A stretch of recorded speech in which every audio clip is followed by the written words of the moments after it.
interim after like your boy comes back and fights and beats whoever has the interim belt. Jack Romero has to be the next fight, and he knows it. I think hopefully the UFC is hoping that I think they're hoping they either get a trilogy, which really no one's going to care about unless you're like a No. diehard, or you get Romero fighting the next hype train. Now, if it's Gastelum, Romero's going to fight him immediately, and Romero's probably going to eat him for lunch and then move up. Or if it's Adesanya, they're going to make Adesanya just fight John Jones real quick. Let's make this money. And then he can fight Romero. Yeah. I Because, said, or if Romero loses, never have to fight Romero again. or yeah, if Romero loses. But yeah, I just think Jacare Souza. Listen, Jacare, I never, essentially, I'm just saying, in my opinion, I never really thought Jacare was really, as far as it translates to the UFC. I never really thought Jacare um transition. He just didn't look well. I mean, well, he didn't. Like, I mean, I'm sorry. Like the first time I saw him was against Romero, a guy whooped. Now I saw him beat, Derek Brunson, and I saw him beat guys like Chris Weidman. But I'm just saying, all I'm saying is that when you get to that elite talent, I just don't think he's going to be able to be any the champion, the whoever's the interim, or Adesanya. So that's my opinion on that. So I just wanted to state that. What are your thoughts on that? After I Well, ran on that rant. I mean, that was a long rant. Um, I just want to see, I just want to see them fight each other. Like this is a division that I have no dog in the fight, so to speak. So the more of them fighting each other, I'm I'm down with any kind of round robin scenario that division has to offer, because it has people that can come down from the division and make it interesting, and people that can come up from the below division to make it interesting. And like the possibilities are endless. We may see some of the best fights as far as championship level fights in that division than any other one. Is their division more stacked in the top five than that division as far as levels are concerned? Oh, I'm sorry, I didn't hear you. I'm saying, is their division more stacked than that division as far as, oh, the fifth man could get the title. Oh, the fourth man could definitely get the title. Willie's division. Oh yeah. Well, What? Um. Uh. so welterweight Welterweight, and middleweight. middleweight. I Okay. think you could argue the welterweight is a little bit more stacked for real. Welterweight, and then of course the division right under it. Those three divisions are actually very stacked because you got Ferguson. He's dealing with his personal issues, but when Ferguson is not dealing with personal issues, he's dangerous. He's very dangerous, He and might be dangerous dealing with personal issues. Hell, he was yeah, dealing. He took probably. them shits into the octagon. And I mean, to be very honest with you, I mean, we don't know how. I mean, we still don't know how Ferguson fares against Khabib. And honestly, Ferguson he has too many weapons. He has a lot of weapons. Yeah, Ferguson has a Ferguson is really lot of good. weapons. He's good being damaged too. Saw that He's when he good. turned that front flip against Homie in the fight the last time I saw the man fight. Yeah, man. I mean, Ferguson will get rocked and then still come back and beat the crap out of you, and then Ferguson can lose and come back. And then, to be honest with you, Ferguson, I mean, he's one of those weird jujitsu guys that just has all this. You know what I'm saying? He'll like, you'll be in the clinch and then you be coming out the clinch and he'll just, grab the back of your head and then fall down and then all of a sudden now you're in the darts choke. It's like, how the hell did I get here? Like I watched Yes. him on Fox. I watched him on FS1 explain how he be getting the darts choke from the top. And I'm like, how do you really avoid that? Like if you get into a clinch, you're gonna defend a clinch how you defend a clinch. And then all of a sudden he's dropping down and pushing his hips certain ways, and all of a sudden now you're in a darts choke. I don't know, dude. So I mean, Ferguson is a problem, and then you got Max Holloway moving up. Um, yeah, Max Holloway moving up. I mean, if Max Holloway beats Poirier, that division is essentially the most stacked division because Poirier has a problem for a lot of guys in that division as well. So those three divisions are the most stacked. Well, 48 didn't they fight at this weight class before? They did. They fought in the lighter weight class, and Poirier, of course, submitted him. Okay. So I think Holloway has a couple losses on his belt. I think he has a loss to Conor. He has a loss to Poirier. and lost to But at somebody least he else. got him on his this got him on that resume, man. I like to see these guys' resumes up against each other to Oh no look no no good. no! I know Holloway has a very impressive resume so far. Right Yeah. now, this is you can almost argue. I think it's Woodley. Listen, you say what you want about Connor, but Connor has a pretty impressive resume. Um, who else has a really good impressive with Woodley, Connor? Of course, GSP has one of the best resumes we've GSP seen. has a horrible resume. No, you just didn't know who those dudes were. Now Who you know who those GSP dudes fight? were. He fought Kostick. Kostick was a problem. He fought Who's Hughes. Gosh? He fought Hughes. Hughes was a problem. He fought Matt All Hughes could do Serra. was wrestle. Yeah, and he dominated that division. I mean, GSP is the person that came in with the extra shit to beat Hughes. GSP ended the Hughes era. You have to understand that all those dudes couldn't beat Hughes until GSP walked in the octagon. That's what happened. Yeah. He walked in with that gi and he changed the game. He changed the game. He's like, oh no, we gonna mix this wrestling. We gonna mix it. You know what I'm saying? I'm gonna What, give you a kick here, super what is punch this? Mixed here. martial arts? Oh Let's yeah, do we're it. gonna mix in this takedown. Oh yeah, you didn't know. I just punched you in the face, then I took you down. You weren't prepared for that. You thought I was gonna sit here and just punch you in the face.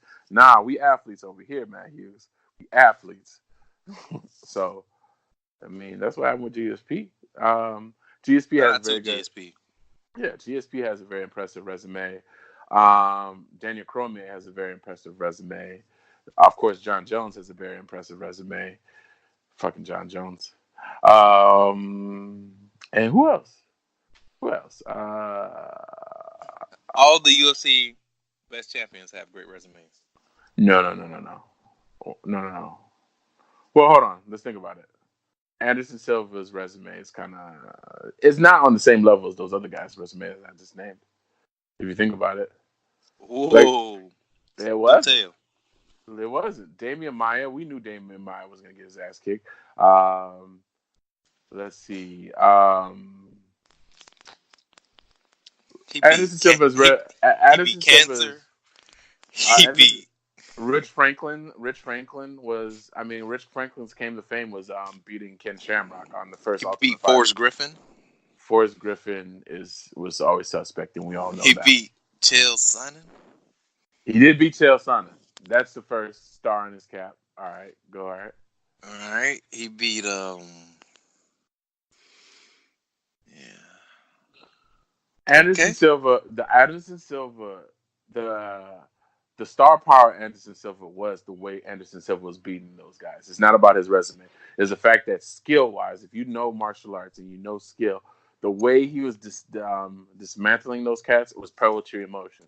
So we can't take away from Anderson's we can't take away from Anderson's achievements. But if you're gonna measure his resume, who the fuck did Anderson fight for real? Yeah. Dang, you sound like a real hater now, Mark. I know I love it. Anderson's one of my favorites. I love Yeah, Anderson. man. Yeah. Yeah, I'm pretty sure that the people that really mess with Anderson No, Silva gonna no, come no, from no. the Hey, Anderson Hive coming from you, boy. what I'm saying to you in comparison to the gentleman we just named, in comparison to the gentleman we just named, when John Jones wins his title against fucking Shogun Hua and knees him in the face, first thing he does is knees him in the face when Shogun Hua had two back-to-back super competitive fights with Lyoto Machida. Then John Jones beats Lyoto Machida, who skill wise, this is what I'm saying. Like if these guys were smaller, they'd destroy everybody that Anderson fought. Well, you I'm know, just you know. saying. I'm just saying that And then you could argue that the first time Anderson really meets a true mixed martial artist, a true athlete, he loses, which is Chris Weidman. dang, bro. You can make the argument. I'm just saying that his resume is not as impressive as say a GSP, as say a John Jones, a Daniel Cormier, or Tyron Woodley. They don't have the same resumes. Their resumes aren't as good. Now Dang, man. everything else Anderson has in folds. And Anderson's still a legend and one of the greatest fighters we've seen. You might as well get them Undertaker bells out for this one right here, man. You killing them in the game, bro. I love Anderson. I love Anderson Silva. I love the Spider. It don't sound like you love the spider. It sound like you want the spider swatted, bro. Nah, I just know that he doesn't have the best resume. What made me a fan of Anderson is the shit he was doing in the ring, not who he was fighting. We didn't care who he was fighting. Everybody always, whenever there was an Anderson fight, everybody always knows, okay, he's gonna beat his ass. It was about, okay, how is he gonna beat his ass? It was never about the fighter. You never looked at any of the people that Anderson fought and go, okay, this is gonna be a tough one. Never. Name one person you thought was gonna be a tough one. We when Forrest Weidman Griffin, beat, never, Chael Sonnen. never. I was surprised that one. I was so surprised when Chael Sonnen was winning that fight. So surprised. I think Chael Sonnen was winning that fight because um, he was fighting a man like Floyd was fighting what's his name, Connor. Oh, Anderson was fighting him like Yeah, Floyd was fighting. Yeah, I don't think so. I think honestly, um, I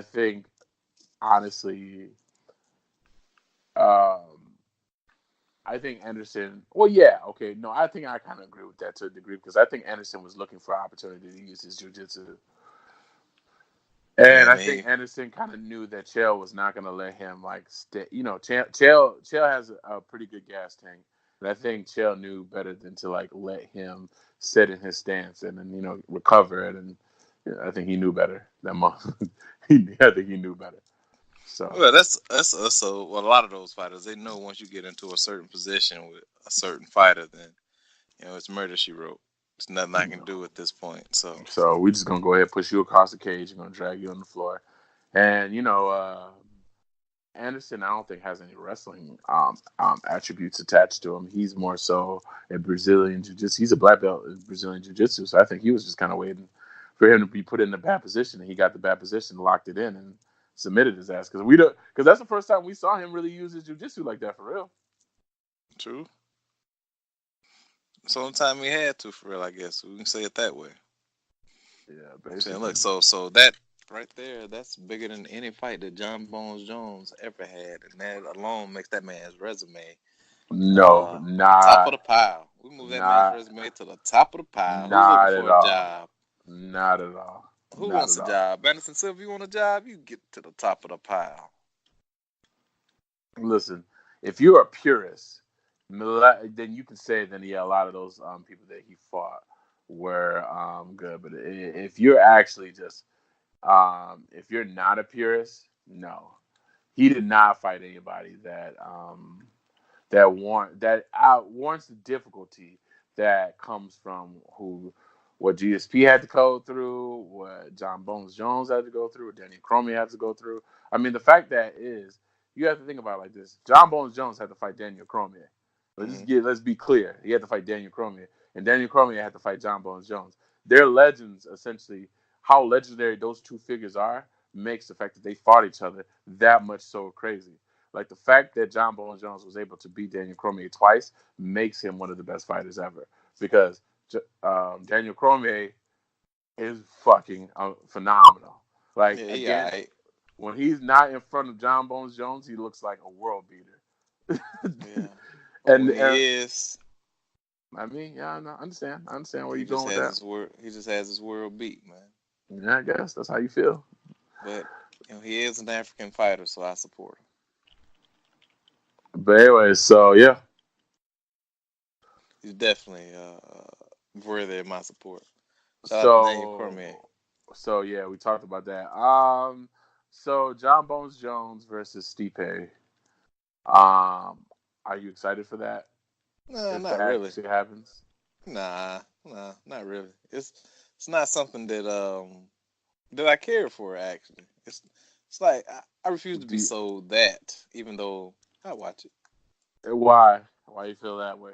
Why would I watch it, or Why do you why would I? feel? Why do you feel that you refuse to be sold out? Yeah, because it's not something that I wanted. I wanted all fights that lead to um, the third matchup between the two guys, not just these random ass. We just gonna I throw don't. you in here with these guy fights. I don't want to see that at all. No, I don't want to see it, man. You don't want to see the third fight, or you don't want to see The third fight, the Steve. Oh, so you do want to see the Stipe Jones fight? I would rather see Stipe Jones than. Yeah, I think it's good for Stipe because it allows Stipe to because at the end of the day, even though I was a